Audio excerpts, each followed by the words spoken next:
বিএনপির ভারপ্রাপ্ত চেয়ারম্যান তারেক রহমান বলেছেন, সামনে কঠিন সময় আসছে, জনগণকে নিয়ে সব ষড়যন্ত্র রুখে দিতে হবে। বিজয়ের মাসে দেশ গড়ার পরিকল্পনা শীর্ষক কর্মসূচিতে তারেক রহমান আরও বলেন, একমাত্র গণতন্ত্রই পারবে সব অপতৎপরতা ঠেকিয়ে দিতে। তিনি বলেন, বিএনপি সরকারে গেলে দুর্নীতি ও আইন শৃঙ্খলার লাগাম টেনে ধরাই হবে মূল কাজ। বিস্তারিত জাকি আক্তার রিপোর্টে।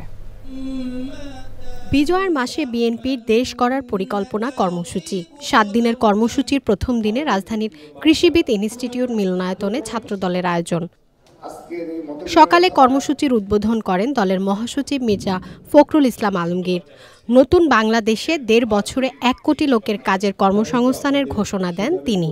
বাংলাদেশে 18 মাসে 1 কোটি কর্মসংস্থানের ব্যবস্থা করবে। বাংলাদেশে যা কিছু ভালো সেটা যেমন অতীতে বিএনপি করেছে, আবার নতুন বাংলাদেশ গড়ে তোলার ব্যাপারে বিএনপি সেই নতুন চিন্তা ভাবনা জনগণের সামনে নিয়ে আসছে। বিকেলে ভার্চুয়ালি যুক্ত হয়ে বিএনপির ভারপ্রাপ্ত চেয়ারম্যান তারেক রহমান বলেন, গত 16 বছরে স্বৈরাচার দেশ ধ্বংস করেছে।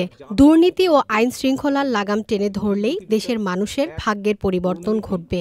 যে কোনো মূল্যে দুর্নীতির লাগাম টেনে ধরতে হবে, যে কোনো মূল্যে আইন শৃঙ্খলা পরিস্থিতির লাগাম টেনে ধরতে হবে।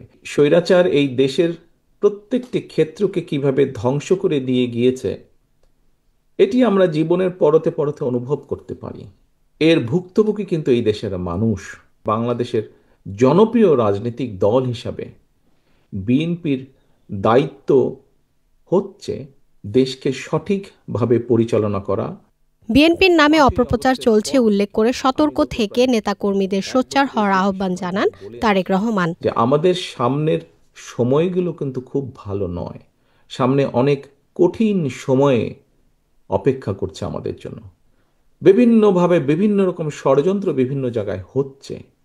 এই ষড়যন্ত্র রুখে দিতে পারে এই দেশের জনগণ, এবং এই ষড়যন্ত্র জনগণকে নিয়ে সাথে রুখে দিতে পারে বিএনপি, বাংলাদেশ জাতীয়তাবাদী দল। দেশ গড়ার পরিকল্পনা কর্মসূচির আহ্বায়ক দলের সিনিয়র যুগ্ম মহাসচিব রুহুল কবির রিজভী। Zaki Akhtar, channel I, Dhaka.